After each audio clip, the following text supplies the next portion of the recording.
Buenas noches a todas las trabajadoras y trabajadores. El día de hoy tenemos la presentación de este libro de la protesta callejera a la lucha por otro mundo posible del compañero Guillermo Palacios, a 55 años del movimiento estudiantil del 68, donde pues estaremos aprendiendo de esto el libro y posteriormente realizó el compañero otro libro que se llama Unámonos al Pueblo. Estaremos viendo cómo presentó en la Casa del Hijo del Ahuezote este libro que pues tiene, ustedes lo podrán adquirir a través de, es un rojito, pues mandando algún mensajito, después les compartiremos a donde pueden comunicarse, al correo de La Voz de la Nahua, donde el compañero pues por mucho tiempo estuvo él haciendo difusión, estuvo con la lucha popular y estudiantil y finalmente estuvo participando adherente a la sexta declaración de la Selva Lacandona.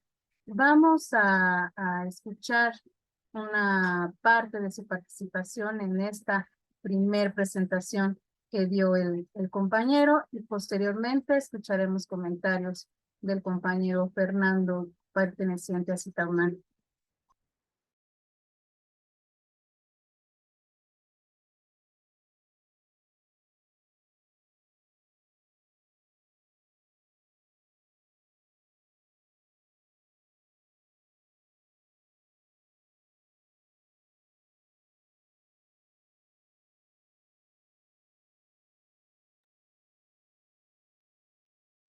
De material, de recursos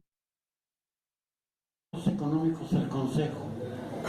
Diario de las brigadas destinábamos una cuota de 300 pesos para el Consejo, porque allá también publicaban volantes, porque allá también sacaban carteles, porque allá también tenían que pagar inserciones para los periódicos. Entonces, los recursos con los que trabajaba el Consejo iban desde las bases estudiantiles de los brigadeos, o sea, y venían del pueblo entonces, porque quien le echaba monedas a los votos pues era la gente del pueblo. O sea, mentira que sin madrazo, que los que después inventaron, que eran los que financiaban el movimiento, puras mentiras. O sea, todo el tiempo se dedicaron a inventar cosas para tratar de desprestigiar al movimiento. Fue el caso, por ejemplo, desde el principio nos acusaron de ser parte de una conjura comunista. Decían que queríamos sabotear la Olimpiada. Pero llevaban a contradicciones tan absurdas como el decir, al mismo tiempo que decían que éramos parte de una conjura comunista, decían que éramos agentes de la CIA, que éramos pagados por la CIA. O sea, ¿a quién se le ocurre la total estupidez? Bueno, cualquiera sabe que la CIA era precisamente el órgano de inteligencia de Estados Unidos destinado precisamente a combatir al comunismo, a espiar a los partidos comunistas, a las organizaciones de izquierda. Para eso estaba la CIA y el FBI. Entonces, que no salían con que ahora con que al mismo tiempo que con jurados que recibíamos el oro de Pekín o de Moscú, también nos pagaba la CIA, hazme favor. O sea, cosas que inventaban pues con ese fin. Pues ustedes lo van a ver también en el libro. No paro en el levantamiento de la huelga. Para nosotros el movimiento, como movimiento estudiantil, siguió hasta el 10 de junio, hasta el 71. Porque cuando regresamos a las escuelas, los que fueron comités de huelga los convertimos en comités de lucha y decidimos seguirnos organizando. Muchos todo el tiempo se dedicaron centralmente a reclamar la libertad de nuestros compañeros presos. Otros hacíamos eso, pero también decíamos, lo que necesita el movimiento es vincularse más con el pueblo. Entonces salíamos a solidarizarnos con las huelgas obreras, con los movimientos urbanos como el de Iztacalco, como el de Padierna, tomas de tierra que hacían la gente para formar nuevas colonias proletarias. Y llegaba también acá información de las luchas campesinas de Morelos, de lugares cercanos al DF, y pues también el apoyo para los cacahuateros y para otros cultivadores de los estados cercanos.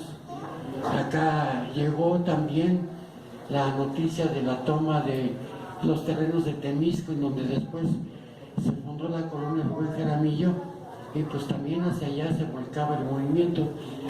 Esas eran pues las principales tareas que se desarrollaban entonces. Surgen pues todo este tipo de actividades, de acciones, y cuando llega lo del 10 de junio, para muchos ya desde el 2 de octubre se había cerrado la puerta, así se leía, ya estaba cerrada la puerta de la lucha civil y pacífica, así lo veían muchos ya. Ya algunos incluso de 69, 70, propio 71, habían empezado a organizarse hacia eso, hacia la lucha armada.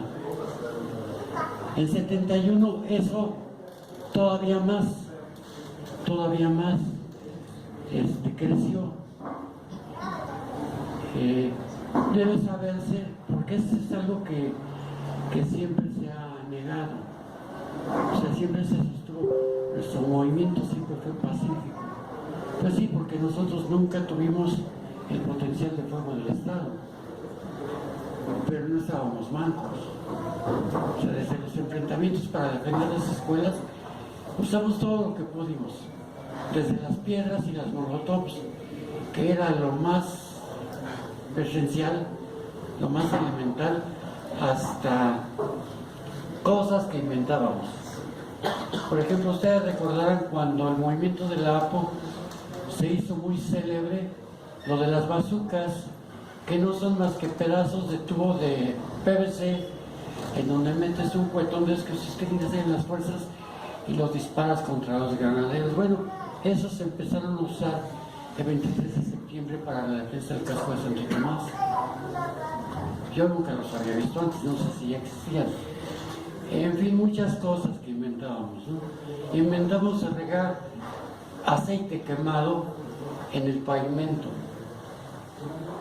Chingo de aceite quemado. ¿Para qué? Para que derrapen las patrullas, también para que a la hora que pasan las patrullas y se derrapan, dejas caer una molotov en medio de ese pavimento aceitoso, y entonces la llamarada es todavía más grande, se expande, se queman incluso las patrullas cuando haces eso. Inventamos muchas formas de autodefensa. Otra también fue, esa la inventaron los compañeros de la Wilfredo Massieu, que era una escuela vocacional técnica que estaba ahí en el casco. Ahí tenían talleres de soldadura, de mecánica, de todo lo que te puedas imaginar. Para la soldadura eléctrica se utilizan, ustedes los han de conocer, los que les llamamos electrodos. Son unas varillas recubiertas de un fundente que se utilizan para irlos fundiendo cuando le metes la energía, la fundes al hacer tierra el metal con lo que está soldando. Bueno, estos electrodos los afilábamos con el esmeril, y hubo quienes se pusieron ahí artesanalmente a hacer ballestas, un pedazo de ángulo, un pedazo de solera, un pedazo de cable de acero, y los electrodos afilados eran nuestras saetas. Esa fue otra que inventamos. Esas eran nuestras armas, las que nos creábamos con el ingenio. Creo que nunca faltó el que de la fusca, el abuelito del ropero, o el que la consiguió con los chavos de la banda del barrio, porque dijo, no, pues a mí no me agarran sin nada con qué defenderme, ¿no? Pero esos eran los menos, ¿no? No había mucho de eso. Siempre se dijo que teníamos arsenales, ¿no?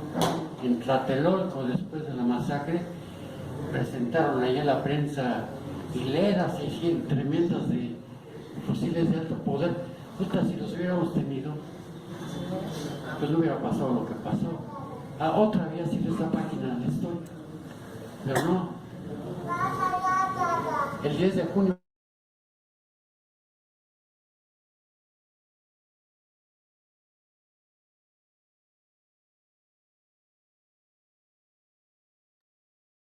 Mm, Pues sí, compañeros, compañeros, este es el libro del compañero Guillermo Palacio Suárez, de la lucha callejera, la lucha por otro mundo posible, y creo que fue acertado el hecho de poner un pequeño fragmento de este video de hace 5 años, en conjunto con el colectivo de Memoria en Movimiento, que se fundó justamente para un poco resguardar y conmemorar la memoria del 68 en su beta no oficial, ¿no? Porque muchos que se dijeron líderes nunca lo fueron, otros que ni participaron dicen que lo hicieron, y siempre hubo cosas de ese tipo a lo largo de la historia de México, de la oficialización de este movimiento, y este testimonio se vuelve parte importante para una nueva historiografía, debido a que desmiente muchos mitos del Estado mexicano.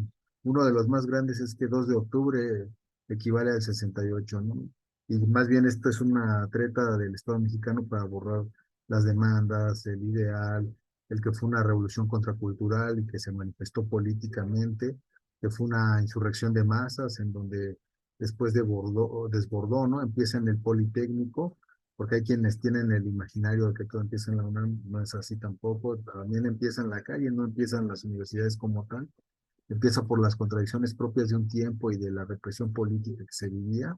Hay un contexto internacional en el que está sumido el país, y justamente hoy, que es 13 de septiembre y que fue 11, ¿no?